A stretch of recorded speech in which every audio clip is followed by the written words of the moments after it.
হরিভক্তি প্রচারিণী সভার বাৎসরিক ধর্মীয় সম্মেলনে ত্রিপুরায় আসলেন পশ্চিমবঙ্গের নবদ্বীপের নিত্যগোপাল গোস্বামী এবং প্রেম গোপাল গোস্বামী দুই ভাই। আগরতলা সেন্ট্রাল রোড স্থিত শিববাড়িতে শ্রী শ্রী হরিভক্তি প্রচারিণী সভার বাৎসরিক ধর্মীয় সম্মেলন শুরু হয়েছে 22শে ফেব্রুয়ারি থেকে, যা চলবে 12 দিন ব্যাপী। হোলি উৎসবের পরের দিন এই ধর্মীয় সম্মেলন শেষ হচ্ছে। শ্রী শ্রী হরিভক্তি প্রচারিণী সভার বাৎসরিক ধর্মীয় সম্মেলনে যোগ দিতে ত্রিপুরায় আসলেন পশ্চিমবঙ্গের নবদ্বীপ থেকে নিত্যগোপাল গোস্বামী এবং প্রেম গোপাল গোস্বামী দুই ভাই। আজ এই ধর্মীয় সম্মেলন উপলক্ষে আগরতলা শিববাড়িতে শ্রী শ্রী হরিভক্তি প্রচারিণী সভার বাৎসরিক ধর্মীয় সম্মেলনে সামাজিক দায়বদ্ধতা পালন এবং রক্ত সংকট মেটানোর জন্য এক স্বেচ্ছায় রক্তদান শিবিরের আয়োজন করা হয়। উপস্থিত ছিলেন পশ্চিমবঙ্গের নবদ্বীপ থেকে আগত নিত্য গোপাল গোস্বামী এবং প্রেম গোপাল গোস্বামী, কর্পোরেটর রত্ন দত্ত সহ অন্যান্যরা। সংবাদ মাধ্যমের মুখোমুখি হয়ে প্রত্যেকে বলেন, ঈশ্বরের নামে মানুষ পবিত্র হয়, তাই হরিনাম সংকীর্তন করা সকল মানুষের একান্ত দরকার। ত্রিপুরা থেকে বিক্রম কর্মকারের রিপোর্ট, বিগ নিউজ বাংলা। সভা অনুষ্ঠিত হচ্ছে, কি বলবেন বিষয়টা নিয়ে? হরিভক্তি প্রচারিণী সভা যে আজকের যে অনুষ্ঠান, এই অনুষ্ঠানের কেন্দ্রবিন্দু হচ্ছে শ্রীমন মহাপ্রভুর শুভ আবির্ভাব। মহাপ্রভুর আবির্ভাব, মহাপ্রভু শুধুমাত্র এই কীর্তন ইত্যাদি তো শিক্ষা দেননি, তিনি জীব সেবার আদর্শকে প্রতিষ্ঠা করেছেন। ভারত ভূমিতে মনুষ্যকুলে জন্ম হইল যার, জন্ম সার্থক করি পর উপকার। এই পর উপকার যদি না করা যায় তাহলে মানব জন্ম সার্থক হয় না। যেমন মহাপ্রভু এই কথাটা খুব বিশেষভাবে প্রচার করেছিলেন তার ভক্তদের মধ্যে। আমার পিতা প্রভু বহুপদ মদন গোপাল গোস্বামী মহোদয়, যিনি এই হরিভক্তি প্রচারিণী সভার প্রতিষ্ঠাতা, তিনি এই হরিভক্তি প্রচারিণী সভার প্রতিষ্ঠা লগ্ন থেকেই এই জীব সেবার আদর্শের প্রচার করেছিলেন।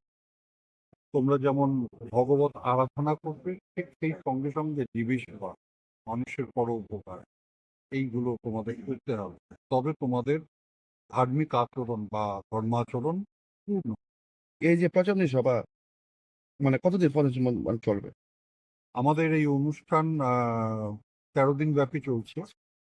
তা এর আগেও আরো দুটো সেবামূলক হয়েছে, ওই উদ্যোগ গ্রহণ করা হয়েছে। IDM এ সমস্ত রোগীদের মধ্যে ফল বিতরণ হয়েছে, গতকাল বস্ত্র বিতরণ হয়েছে, আজকে আমাদের আহ, এই সভা হচ্ছে, আজকে রক্তদান শিবির।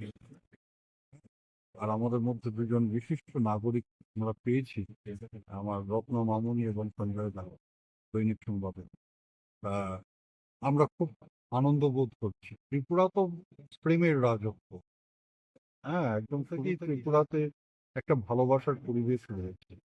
পশ্চিমবঙ্গে কি এই যে মানে হরিভক্তি প্রচারণী মানে মানে সবার কি কোনো মন্দির আছে? শুধু পশ্চিমবঙ্গে না, আমাদের বিশ্বব্যাপী বহু শাখা এবং মন্দির আছে। শুধু ভারতেও নয়, বিশ্বব্যাপী, ইউরোপে, আমেরিকায়, উত্তর আমেরিকা, দক্ষিণ আমেরিকা, সমগ্র ইউরোপে আমাদের বহু শাখা। এই যে বছর আমাদের বিদেশি প্রতিনিধিরা 4 জন এসেছে 4 দেশে।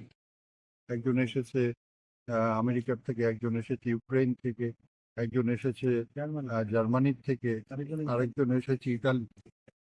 আপনার নাম পরিচয় পেয়ে? আমি নিত্য গোপাল। আগে আমরা অনেক দেখতাম নাম এসেছেন ওনার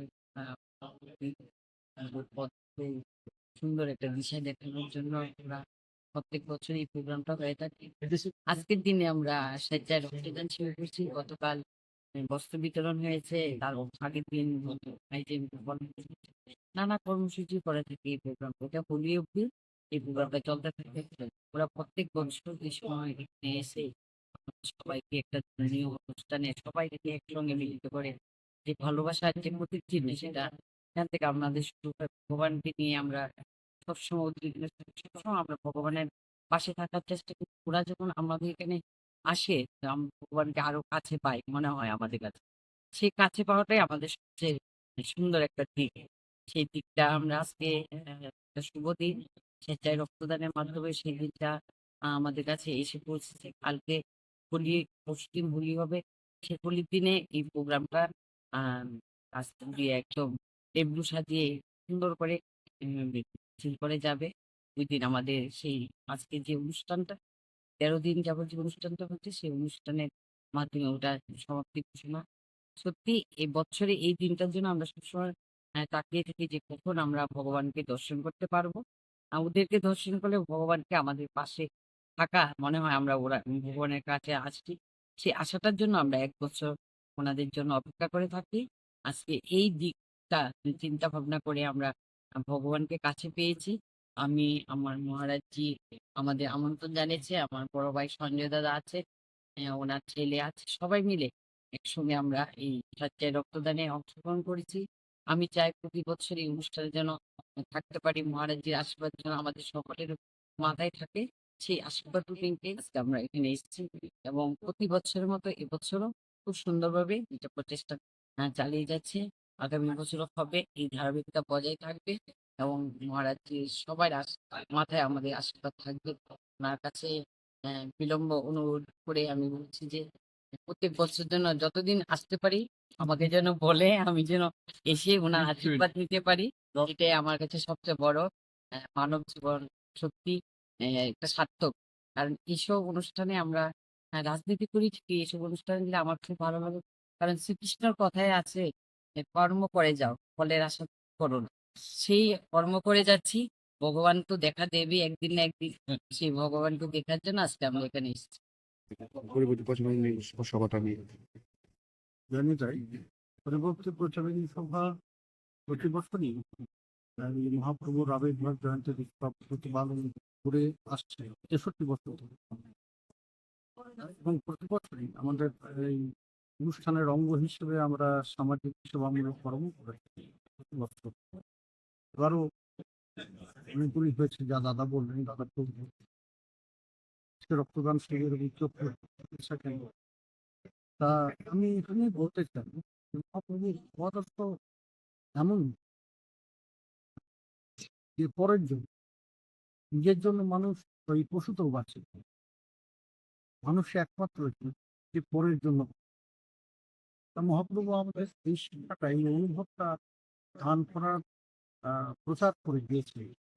আমরা যদি এই জিনিসটাকে সঠিকভাবে পালন করে চলি, এমন প্রেমের বার্তা যদি আমরা সকলের হৃদয়ে প্রকাশ করতে পারি, তাহলে একটি সুস্থ সমাজ গড়ে উঠবে। আমার মনে হয় সমগ্র বিশ্বের শান্তির মূল বিষয় এই মহাপ্রভুর ভাবাবে। যেদিন প্রত্যেকটি মানুষ এটাকে অনুভব করবে, গ্রহণ করবে, পালন করবে, এমন ভাবে একে অপরের জন্য উঠে দাঁড়াবে, পাশে দাঁড়াবে, তখনই সমগ্র বিশ্বের শান্তির একটা পরিবেশ তৈরি হবে। আপনার নাম প্রভু? আমি প্রেম গোপাল।